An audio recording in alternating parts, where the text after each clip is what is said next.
For a moment there, I was all into black YouTubers, African American content creators, and all that.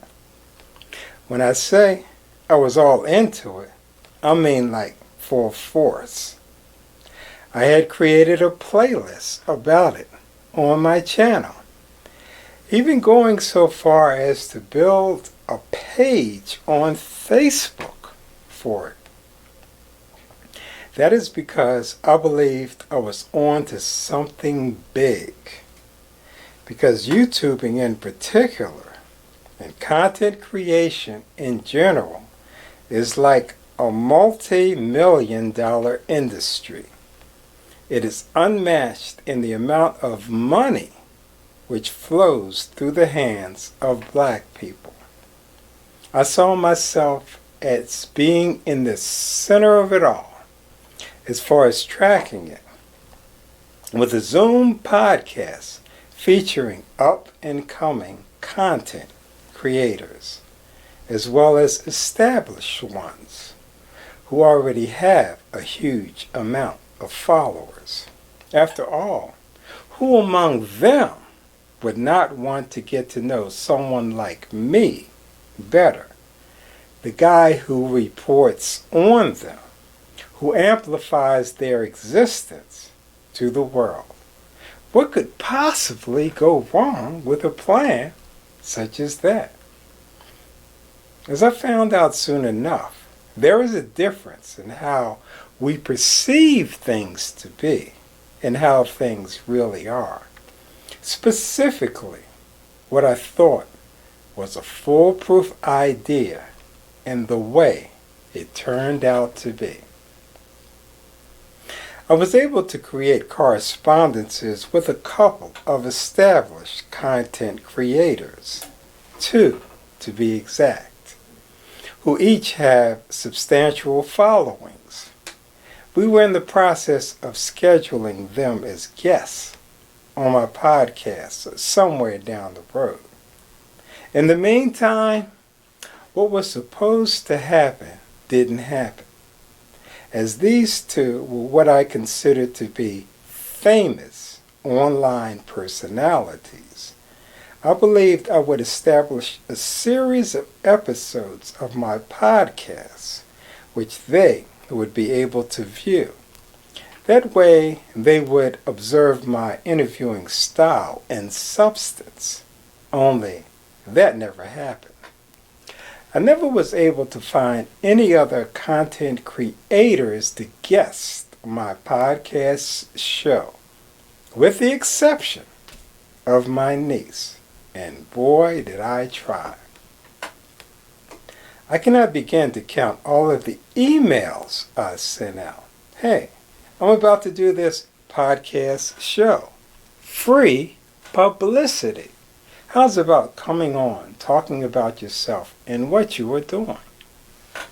The thing is, none of them ever said no, nor did they acknowledge my email to them.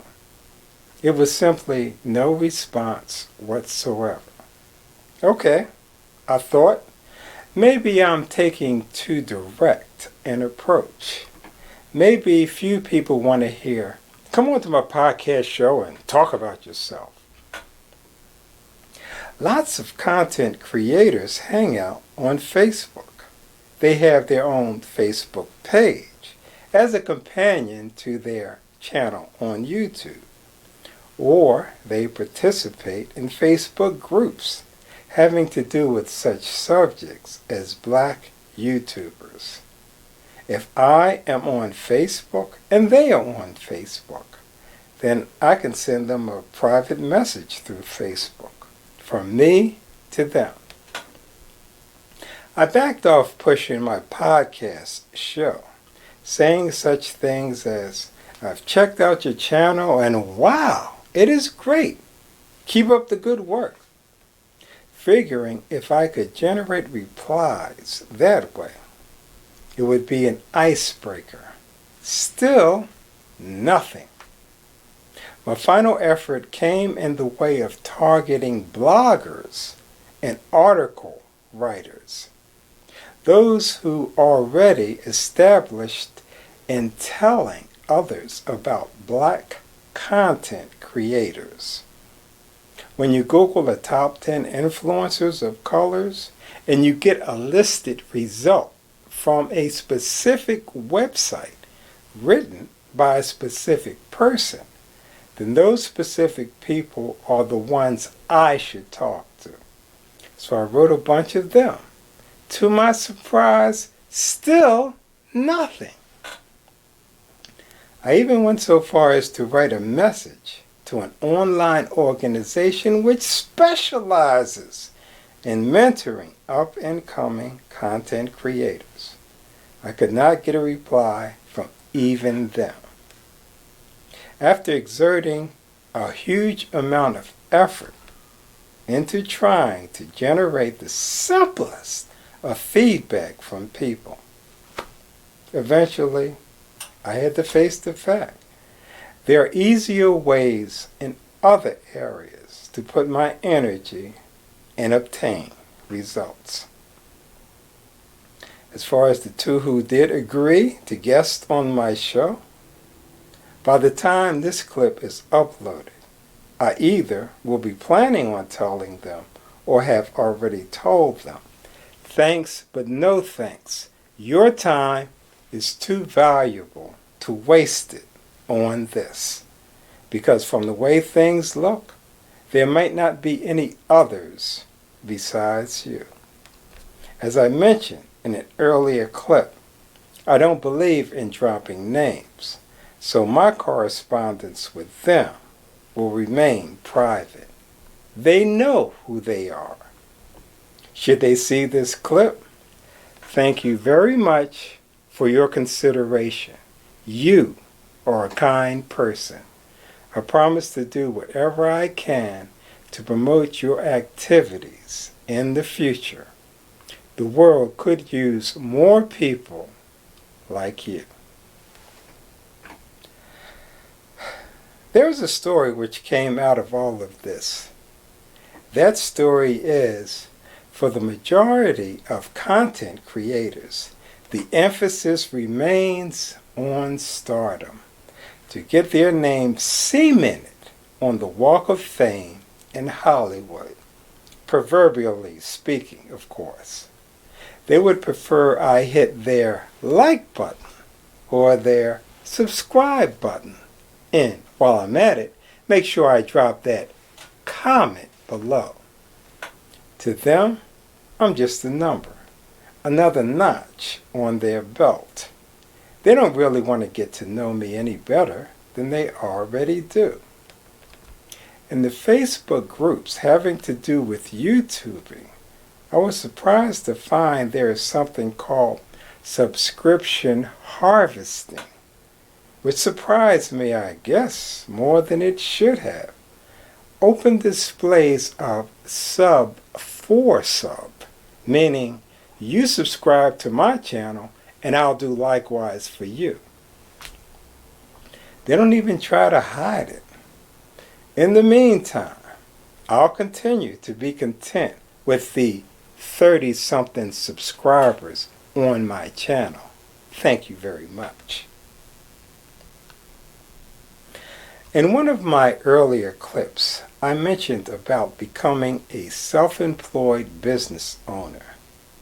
I spoke of that in a video which more largely had to do with black YouTubers. However, the business plan I had in mind was in no way related to content creation. Not at all.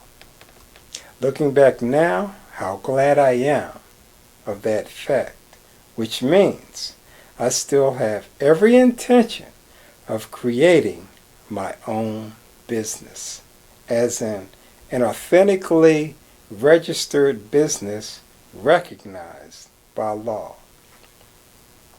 I said that as I was creating it, I would simultaneously post a series of clips on my channel for all to see, showing the world this is how I am making my business a reality. Every one of us knows a business owner, yet almost none of us can point to a YouTube channel which shows step by step how they did it. However, there's one major difference between the business model I had in mind before and now. Previously, it was going to be a non-profit corporation. Now it's not. It will still be a corporation, only now it will be for profit. After marinating thoughts about it, it will make more sense to do it as a for-profit. I'm looking to have it fully created by the beginning of 2023. That is my target date. But the way things are going, it's probably going to happen a lot sooner than that. Look for that series of clips to begin in the not too distant future. I won't be just talking nuts and bolts of a business, such as which forms have to be filled out and submitted to the state capitol. I'll also be delving into my brainstorming method, how I came upon deciding on the type of business I have decided on. Because as most people already know, before an actual business is created, is the creation of the business plan. I know some of it will seem boring and mundane to some viewers, particularly if you don't plan on going into that type of business for yourself at all. But here I am, a black guy who is going into business for himself. There are certain challenges to face, hurdles to overcome. At the very least, you come away with a sense of a person whose view is, damn the obstacles, I'm going for it, come hell or high water. And if you happen to view me as the eternal optimist, it's probably because that is who I am. I began this clip talking about something completely different, about an idea I had, which was a failure. I admitted to falling flat on my face with that one, but it takes a lot more than that to keep a man like me down. Because before you know it, I'm back up on my feet, dusting off my butt, and off to the races on yet another plan.